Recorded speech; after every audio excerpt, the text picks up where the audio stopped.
하나님의 말씀은 마태복음 21장 12절에서 22절 사이에 기록된 말씀을 중심으로 은혜를 같이 나누겠습니다. 오늘은 역사 얘기 좀 잠깐 하겠습니다. 역사는 순환된다고 하는 것이 지금까지 역사를 연구한 분들의 결론입니다. 대부분 그 말씀, 그 논리에 수긍하고 있습니다. 유명한 영국의 역사학자 토인비는 역사 연구에서 역사의 주체가 문명을 하나의 그 살아있는 유기체로 보고 있습니다. 살아있는 유기체가 역사적인 역사를 가지고 이제 반복되는 역할을 하고 있다. 문명이 살아서 나타났다가 소멸하면서 그것이 순환, 되풀이된다 하는 것을 보여주고 있습니다. 그런 연구 결과를 토인비는 자신의 저서 속에 기록해 놓고 있습니다. 우리나라의 역사학자 중에도 매우 유명한 분이죠. 일제시대 때 그 독립운동도 하셨고 역사학자로서 우리나라 백성들 민중들을 일깨운 계몽가이기도 하신 단재 신채호 선생, 다들 아실 겁니다. 국사를 조금만 공부하신 분들은 신채호 선생을 다 기억할 겁니다. 그분이 하신 말씀 중에 제가 늘 기억하고 있는 말씀이 역사를 모르는 민족은 미래가 없다. 이렇게 말씀하셨습니다. 이 시대에 참 우리나라의 국민들에게 다시 한번 마음에 다가오는 말씀이 아닌가 그렇게 생각을 합니다. 역사는 되풀이된다. 참 중요한 가르침입니다. 성경의 모든 기록된 말씀들이 하나님이 주관하신 역사의 기초를 두고 있습니다. 구약 성경 거의 다가 다 역사서입니다. 물론 그 가운데 그 역사, 하나님이 이루시는 역사나 주시는 말씀을 그 사실을 토대로 기록되어 있어서 선지서로 분리하고 역사서로 분리하고 그렇습니다만 그 뿌리는 다 역사적 사실입니다. 예언서를 본다면 예언서는 그 당시에는 안 나타난 것이지만은 미래에 반드시 나타날 역사입니다. 미래에 성취될 역사입니다. 그걸 아셔야 합니다. 신약 성경에서도 예수님이 오셔서 우리에게 주신 말씀, 그 말씀하신 그 사실도 역사고 그 말씀 속에 들어있는 장차 이루어질 것도 역사입니다. 반드시 성취될 겁니다. 그것을 우리가 알아야 합니다. 모두의 말씀을 드렸습니다만 역사는 되풀이된다. 순환된다. 많은 사람들이 이 나라의 지금 모습이 참 어느 때와 비슷하다. 그런 말씀도 합니다. 무역 전쟁이 일어나고, 가까이 있는 나라가 우리나라한테 거의 무역적으로 전쟁을 선포한 거나 마찬가지다. 이렇게 이해하는 분들도 있습니다. 이렇게 비슷한 유형의 살아있는 문명이 반복되면서 역사는 되풀이된다. 이런 것이 토인비 학자의 주장인 것 같습니다. 저도 그 말씀에, 그 논리에 동의를 합니다. 성경의 역사도 우리가 보면은 구약에 기록되어 있는 그 말씀들이 신약에 와서도 또 이루어지고 있습니다. 되풀이됩니다. 모든 역사의 주관자는 하나님이십니다. 더군다나 성경에 기록된 모든 일어났던 일들, 많은 사람들, 후세 사람들이 성경을 보면서 하나님이 행하신 일들을 보고 깨우침을 받으라고 주신 이 모든 성경의 말씀들, 하나님의 역사죠. 그 역사를 알아야 합니다. 성도라면 하나님이 행하신 역사의 내용을 알아야 하고 현재 있는 일들도 그 역사에 비추어서 이것이 과거에 있었던 일에 되풀이되는 모습이구나. 또 우리에게 일러주신 미래에 일어날 일들, 예언된 일들, 계시로 보여주신 일들, 모든 게 다 반드시 성취될 역사다. 이것을 알아야 합니다. 그래야 성도는 미래를 갖게 됩니다. 역사를 모르는 백성은 미래가 없다라는 신채호 선생의 말씀을 인용한다면 성경에 기록된 하나님의 말씀, 곧 역사를 모르는 성도는 미래의 소망이 없습니다. 그래서 성경이 그렇게 매우 중요한 겁니다. 그냥 귀동량으로 성경을 접하고 그걸로 만족해서는 안 된다는 말씀입니다. 난 성경을 많이 들어서 알아. 그게 아니라 성경에 기록된 역사가 내게 어떻게 적용되고 있는가, 어떻게 적용될 것인가, 이 기록된 말씀은 나와 또는 교회와 어떠한 영향을 주고 있는가, 나는 거기에 어떻게 반응하고 있는가까지 생각을 해야 합니다. 그래서 역사를 통해서 지혜를 얻어야 합니다. 그러니까 역사를 모르는 민족, 백성은 미래가 없다는 말씀은요, 역사를 알면 지혜를 얻는다는 거예요. 지혜를 얻어야 대응을 하고 미래를 바라보면서 소망을 갖지 않습니까? 그게 없으면 무슨 지혜를 찾겠습니까? 그 역사 속에서 우리가 배워야 되는 것, 특히 성경에 기록된 역사를 통해서 우리에게 주신 하나님의 말씀을 통해서 우리는 지혜를 찾아야 되고, 그리고 주신 말씀에 따라서 미래에 대한 소망을 갖고, 그것을 가지려면 깨어서 분별해야 되지 않겠습니까? 이것이 바로 성경을 주신 하나님의 목적입니다. 성경을 통해서 미래의 소망을 가지라는 거죠. 이 땅에 있는 것들이 너희에게 진짜 참된 소망이 아니라는 겁니다. 역사가 그걸 가르쳐주고 있지 않습니까? 이 신약시대에 와서 예수님이 오셔서 이제 실질적으로 공생의 기간을 통해서 많은 일들을 행하셨고, 그거를 사도들과 관련된 사람들이 다 기록을 했습니다. 역사적 사실이죠. 복음서도 역사적 사실입니다. 거기에 기초를 두고 예수님이 하신 말씀을 기록을 했고, 예수님이 우리에게 미래를 알려주신 예언 또는 계시의 말씀들을 통해서 우리는 미래의 소망을 갖게 됩니다. 그 미래의 소망의 가장 핵심이 뭡니까? 예수님이 다시 오신다는 겁니다. 다시 오시면은 하나님이 계획하신 모든 것들이 이루어진다는 거죠. 우리에게 약속하신 모든 것들. 그래서 신약 성경도 맨 마지막 끝까지 가서 다 자세히 읽어봐야 된다. 하나님이 미리 보여주신 반드시 이루어질 미래에 성취될 역사라는 거죠. 팩트라는 겁니다. 역사 얘기를 드린 이유는 마태복음 21장의 내용을 우리가 12절부터 22절까지 읽었습니다만, 예수님이 이제 예루살렘으로 올라가시는 장면을 기록하고 있습니다. 6월절 닷새 전에 엿새 전에 베다니에 도착해서 저녁 때 그 베다니에 사는 마리아에게 향유를 부음받습니다.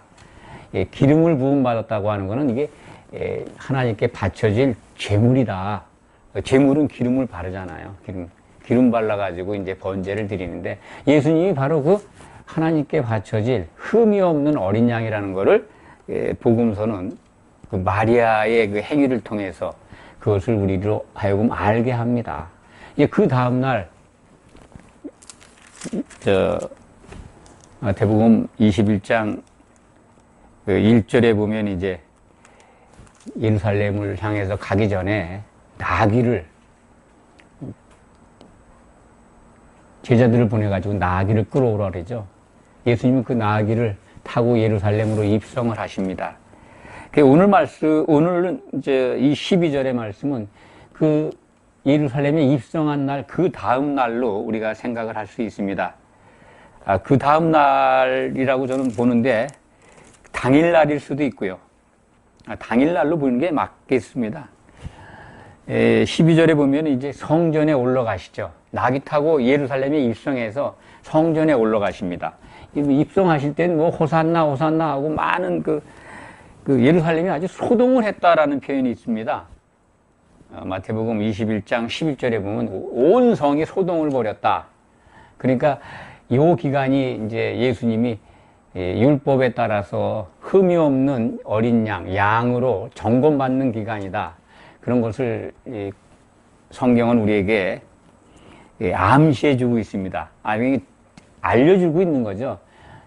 출애굽기 12장에 기록되어 있는 말씀대로 우리 예수님은 이제 흠이 없도록 닷새 동안 점검을 받습니다.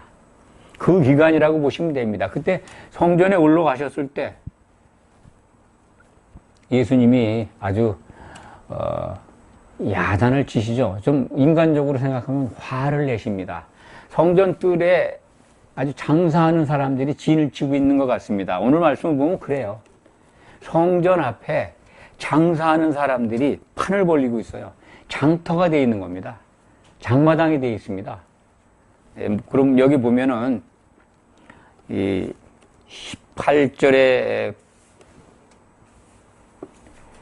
12절이죠. 18절 미안합니다. 12절에 보면 매매하는 모든 사람들, 돈 바꾸는 사람들의 상과 또 비둘기 파는 사람들의 의자 둘러 엎으신다 그래요. 그러니까 매매하는 사람들이 있고 돈 바꿔주는 사람들이 있었던 것 같습니다. 또 비둘기를 파는, 재물을 파는 사람들이 있어요. 매매하는 사람들, 장사하는 사람들이죠. 무슨 장사를 했겠습니까? 구약성경 말라기서를 보면은 이 재물을 매매해요. 제사장들이. 재물을 멀리서 오는 그 성전에 예배를 드리러, 재물을 바치러, 절기를, 명절을 지키러 오는 사람들이 먼 곳에서 올 때 생축을 뭐 소나 양이나 염소를 끌고 올 수가 없지 않습니까? 그래서 거기 와서 이제 돈을 주고 사는데 제사장들이 그 장사를 하는 것을 우리는 구약 성경을 통해서 볼 수가 있습니다.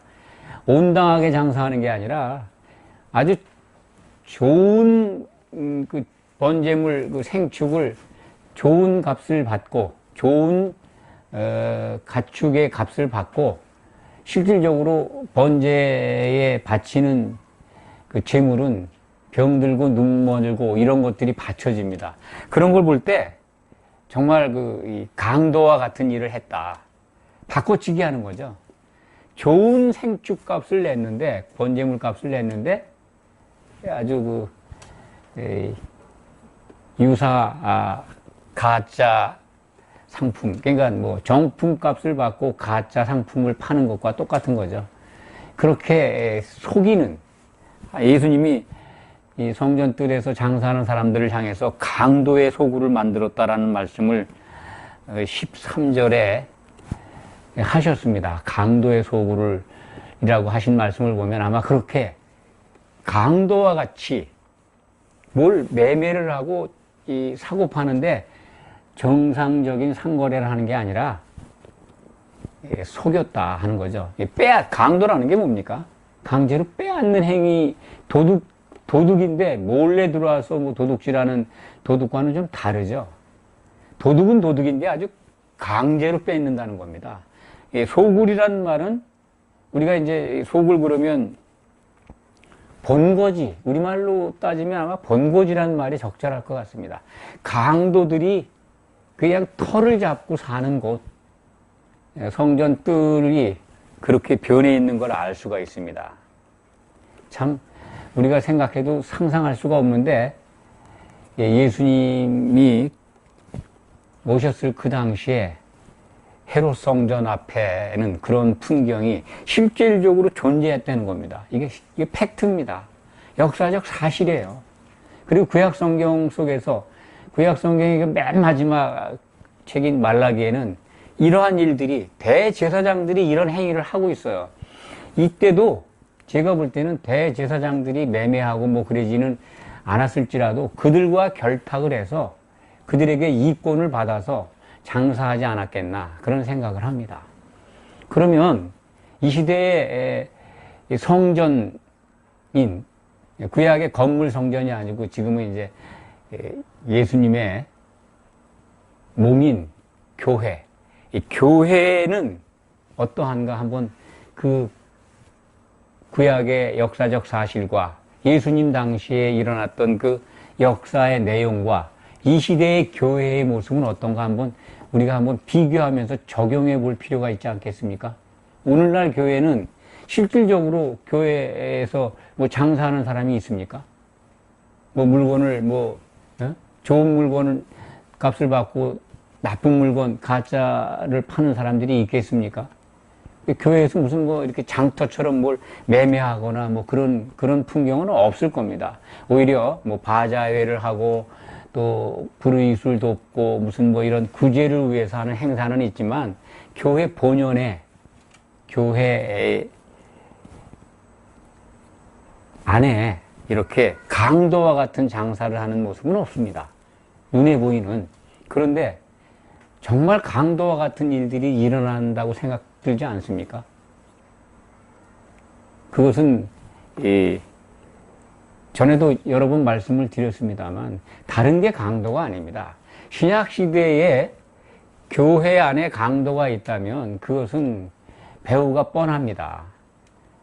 성도들이 모인 교회에 강도가 있다고 하는 것은 성도들의 생명을 빼앗는 자들 아닙니까? 강도가 있다면 그 강도가 존재하면 그 노리는 게 뭐겠습니까? 교회에 모여있는, 교회를 이루고 있는 성도들이 가장 소중한 게 뭡니까? 성도들의 목숨입니다. 그걸 빼앗으려고 노력하고 있는, 쉬지 않고 일하고 있는 존재가 있습니다.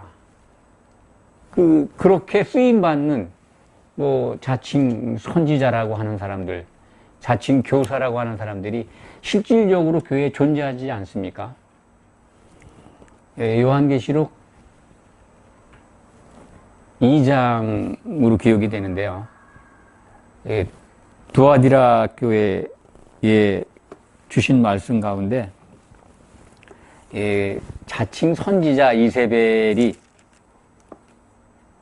있는 걸 존재하는 것을 우리에게 가르쳐주고 있습니다. 요한계시록 2장 20절에 그런 기록이 있습니다. 그러나 네게 책망할 일이 있노라. 두아디라 교회에게 주시는 경고의 말씀이죠. 자칭 선지자라 하는 여자 이세벨을 네가 용납함이니 그가 내 종들을 가리켜 꾀어 행음하게 하고 우상의 제물을 먹게 하는도다. 교회 안에 자칭 선지자라는 사람들이 들어와서 활동하고 있습니다. 이 시대에 정말 선지자, 나는 하나님께 쓰임받는 선지자야. 하나님의 말씀을 직접 들었어. 성령이 내게 주시는 말씀을 들었고 예언의 말씀도 듣고 있어. 또 그런 사람들에게 또 표적도 나타나요.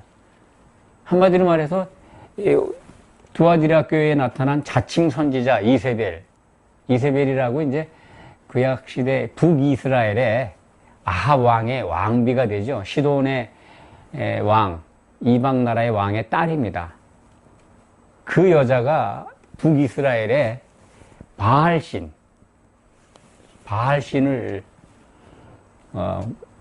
들고 들어오죠. 바알신 숭배 사상, 풍습을 가지고 들어옵니다. 아세라상이라고 들어보셨을 겁니다. 그 상을 세워요. 바알신이 뭐냐면 세상에 복을 주는 신입니다. 세상 복을 주는 신. 근데 지금 교회에 자칭 선지자라고 하는 하는 사람들이 들어와 가지고 현실의 복을 만약에 팔고 있다면 그거는 성도들로 하여금 꿰어서 행음하게 하는 겁니다. 바알신. 이세벨이라는 여자가 바알신을 숭배하게 한 여자인데 그와 똑같은 자칭 선지자가 이 시대의 교회에도 들어와 있고 장차 그 환란 때까지 존재하는 두아디라 교회라고 이렇게 제가 말씀을 드렸습니다. 그런 유형의 교회에 있다는 겁니다. 활동을 한다는 겁니다. 이 시대의 교회에 있잖아요. 그게 바로 성도들의 생명을 강탈하는 강도짓하는 장사꾼 아닙니까? 지금 강도의 소굴을 만들었다고 하는 말씀과 다를 바가 없어요. 예수님 당시에 하나님의 집, 기도하는 만민이 기도하는 집인데 그것을 강도의 소굴로 만들었다고 아주 질책을 하시지 않습니까? 근데 이 시대의 교회는 예수님 당시에 구약 성전 앞에서 일어났던 강도의 소굴의 모습이 이 시대 신약 시대의 교회는 교회 안에 물건을 팔고 사고 그런 강도 짓은 아니지만 정말 본질적으로 바알신을, 세상에 풍요를 주는 신, 그 기복신앙을 빙자해서 거기에 빠지게 해서 그들에게 자기들의 가르침에 따르면 부자가 된다고, 부자 되는 것, 모든 일이 잘 되는 거에 빠뜨려 가지고 본질적인 정말 생명이 구원받는 혼의 구원을 이루는 건 다 잊어버리고 결국은 세상 복에 빠져서 목숨을 잃는 강도짓 하는 자들에게 몰려다니는 지금 이 시대에 그 교회가 나타나고 있지 않습니까? 많은 부분에서 강도의 소굴이 된 그런 것들을 우리는 발견할 수가 있습니다. 그 역사를 통해서 이런 것들을 우리는 깨닫고 분별하라는 겁니다. 그래서 역사를 알아야 미래의 소망을 차지할 수 있는 겁니다. 역사를 모르는 민족은 소망이 없다라고 하는 우리나라 역사학자 한 분의 말씀을 다시 한번 새기게 됩니다. 오늘 또 역사적 사실은 예수님이 그렇게 성전에 올라가서 장사하는 자들을 질책하시고 그것을 둘러엎고 이른바 성전을 곧 이게 다 파괴될 건데 예수님은 십자가 지시기 전까지 하나님의 집인 이 성전을 정화하셨습니다. 이때까지는 헤롯 성전이지만 하나님의 성전으로서 존재하고 있었습니다. 곧 예수님이 십자가에서 피를 흘리고 운명하실 때 이 성전의 휘장이 찢어집니다. 성전의 핵심은 뭡니까? 번제를 드리고 향을 사러서 제사장 앞으로 제사장이 들고 대제사장이 들고 지성소에 들어가서 하나님을 뵙는 것, 그런 여러 가지 하나님을 만나는 장소지만 가장 핵심은요 지성소와 성소를 가르고 있는 휘장입니다. 휘장은 예수님의 몸입니다. 예수님의 몸이 그것을 가리고 있어서 제사장들이 안전했던 거예요. 하나님을 만나도 죽지 않았습니다. 근데 휘장이 찢어졌습니다. 휘장이 찢어졌다고 하는 것은 예수님이 십자가에서 운명하실 때 찢어졌는데 휘장이 찢어졌다고 하는 의미는 하나님의 임재가 끝났다는 겁니다. 건물 성전 속에 임재하신 하나님이 이제 떠나셨다는 거예요. 성전으로서 유효가 끝났다는 겁니다. 이 휘장이 그러니까 이 휘장이 상징하는 성전의 의미는 대단히 절대적이죠. 휘장이 있음으로써 하나님의 임재가 증거되는 건데 그게 확실한 거잖아요. 휘장이 찢어짐으로써 하나님이 안 계십니다. 하나님이 안 계신 성전이 무슨 쓸모가 있습니까? 그러니까 그 순간까지 그래도 그것이 이루어지기 전까지 예수님은 성전 앞에서 강도의 소굴을 만든 사람들을 야단을 치시고 참 상과 의자를 둘러부신 그런 것, 그걸 역사적 사실이기 때문에 기록을 한 겁니다. 이러한 하나님의 집, 성전, 지금 이 시대의 교회입니다. 교회는 강도의 소굴이 돼서는 안 된다는 가르침, 교훈을 주는 거 아니겠습니까? 그렇다면 이 당시에 있었던 역사, 그랬었구나에 머무르는 게 아니라 이 시대의 교회는 과연 교회 안에 어떤 강도가 무엇을 하고 있는지 깨어서 알아야 될 거 아닙니까? 그래야 우리에게 보장된 미래의 소망을 가질 거 아니에요. 현실에서 그걸 눈을 보면서도 역사를 모르기 때문에 이게 뭔지도 잘 모르고 얼마나 안타깝습니까? 또 18절 이하에는 이제 무화과 나무, 그 다음 날이죠. 그 다음 날 다시 예루살렘에 들어오십니다. 예수님은 베다니에서 아마 유숙을 하신 것 같아요. 베다니 마리아 집에서 그날 이후로 향유 부음 받은 날 이후로, 그러니까 거기서 베다니에서 가까우니까 예루살렘으로 이제 감람산을 지나서 아마 예루살렘 성에 들어가셔서 가르치시고 다시 저녁에 가셨다가 아침에 이제 성으로 들어오시는데 21장 18절에 이른 아침에 성으로 들어오실 때 시장하셨어요. 시장하셔서 무화과, 아주 잎이 무성한 무화과 나무를 보시고 갔는데 잎사귀만 있지, 열매는 그 당시에 이렇게 온전하게 먹을 만한 열매가 맺힐 때는 아닙니다. 유대력 정월 달이니까, 그러니까 6월절 얼마 안 돈 때니까, 잘은 모르지만 그 열매가 맺기 위해서 요때는 작은 열매의 그 모형이 나타난다고 합니다. 그것도 아마 따서 먹을 수 있었나 봐요. 이제 그걸 찾으셨는데 없어요. 그게 없으면 이제 무화과가 열매가 없다는 증거랍니다. 그게 나타나 있어야 그 무렵엔 이 무화과 열매를 열린다. 열매에 싹이 없는 거예요. 열매의 시작이 전혀 없는 나무를 보시고 예수님은 영원토록 내가 열매를 맺지 못한다.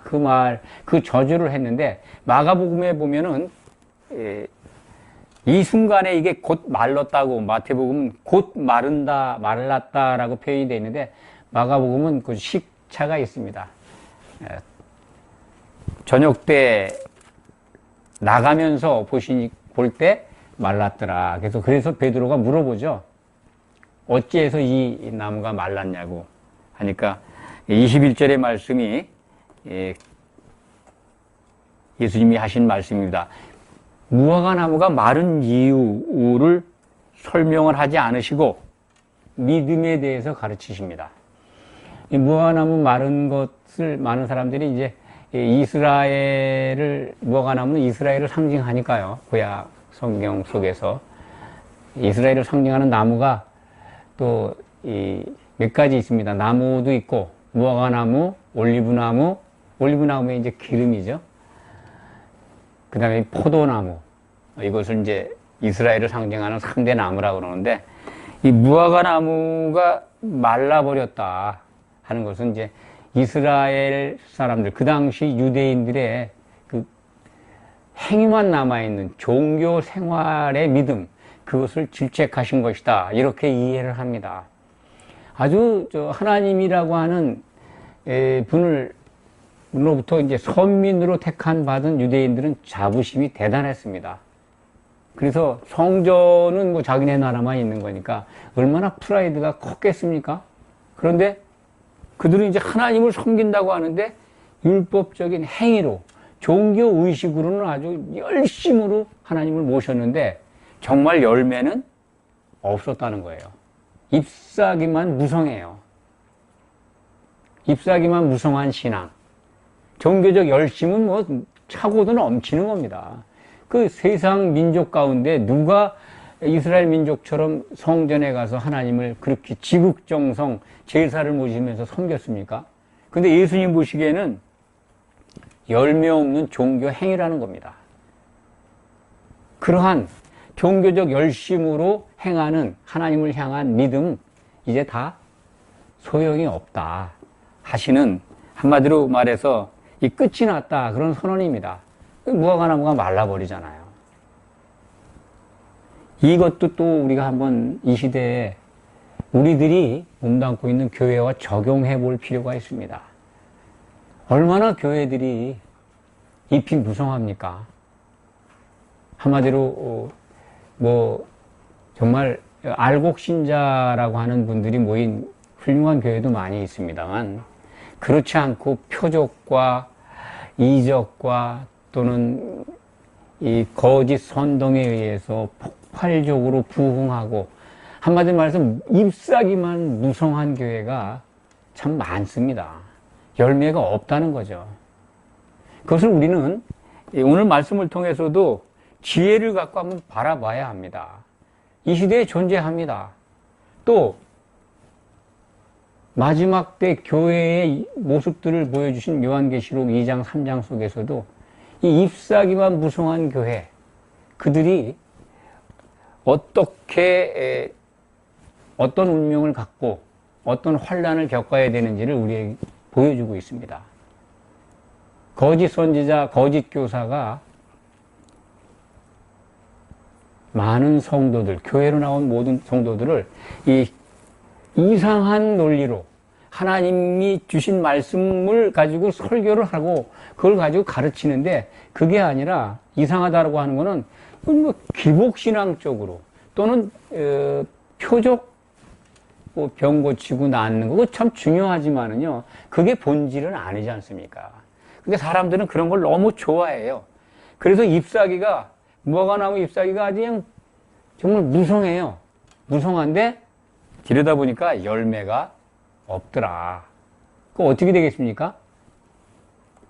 말라버린다는 거예요. 말라버린다는 거. 그러면서 예수님은 제자들에게 믿음에 대해서 가르쳐 줍니다. 21절 보면, 내가 진실로 너희에게 이르노니 만일 너희가 믿음이 있고 의심하지 아니하면 이 무화과 나무에게 된 이런 일만 할 뿐 아니라 이 산더러 들려 바다에 던져지라 하여도 될 것이요. 참 어떻게 생각하면 전혀 불가능한 말씀을 하셨다. 저도 이게 굉장히 궁금했습니다, 과거에.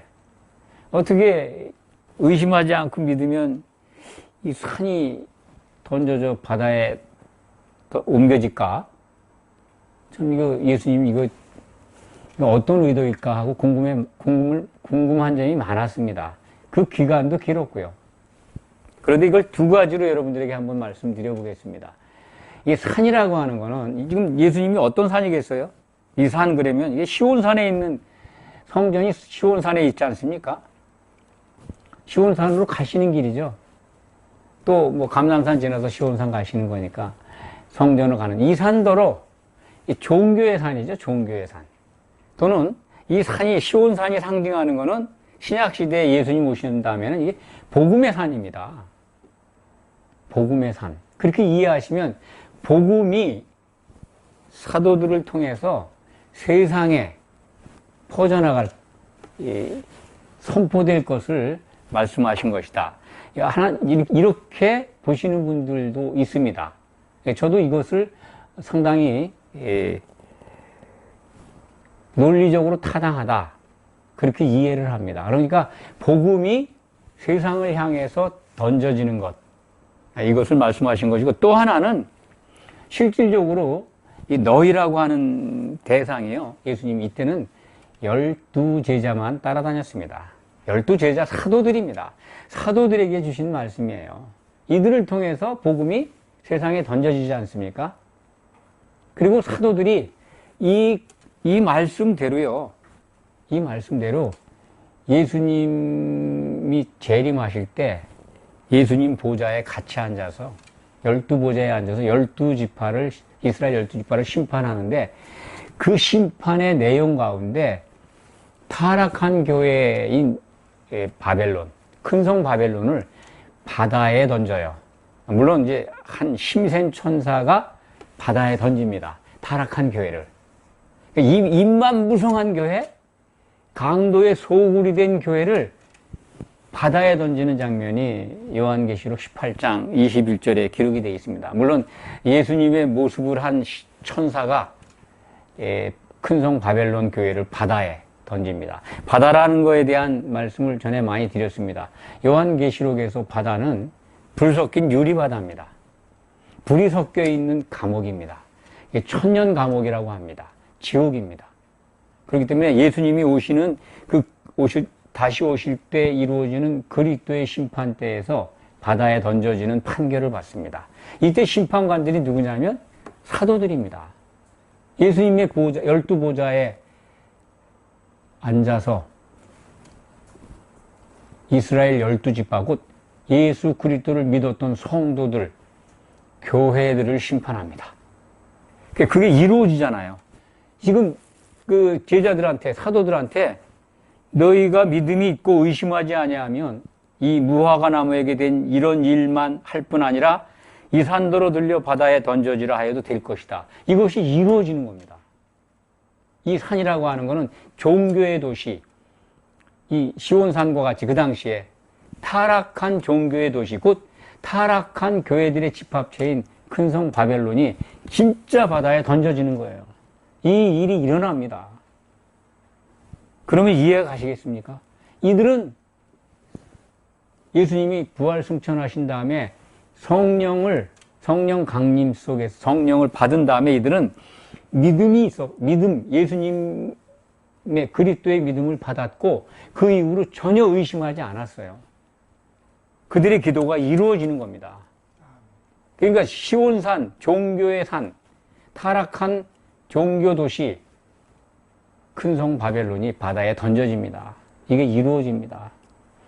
오늘 말씀을 통해서 예수님 당시에 이루어졌던 역사적 사실을 통해서 우리는 이 시대의 교회에 우리를 한번 조명해보고 이것이 미래에 어떻게 이루어지는가를 발견할 때 우리는 소망을 찾게 됩니다. 성경을 통해서, 역사를 통해서 우리가 찾아야 될 것은 미래에 나타날 우리의 소망 아니겠습니까? 역사를 모르는 성도는, 성경 역사를 모르는 성도는 미래가 없습니다. 소망이 없습니다. 그리스도의 심판대에서 탈락되거나 신보자 심판대에서 생명책의 이름이 지워져 있어서 불못에 던져지게 됩니다. 그럼 미래가 없는 거죠. 성경에서 미래가 없다는 거는요, 불못에 던져지는 겁니다. 최종적으로. 미래가 있는 건 새 예루살렘에 들어가는 겁니다. 그것이 성도가 바라봐야 될 소망입니다. 이것을 오늘 말씀을 통해서, 역사적 사실을 통해서 이 꿈이 여러분들에게 꼭 성취되기를 축원합니다. 아멘. 기도하겠습니다.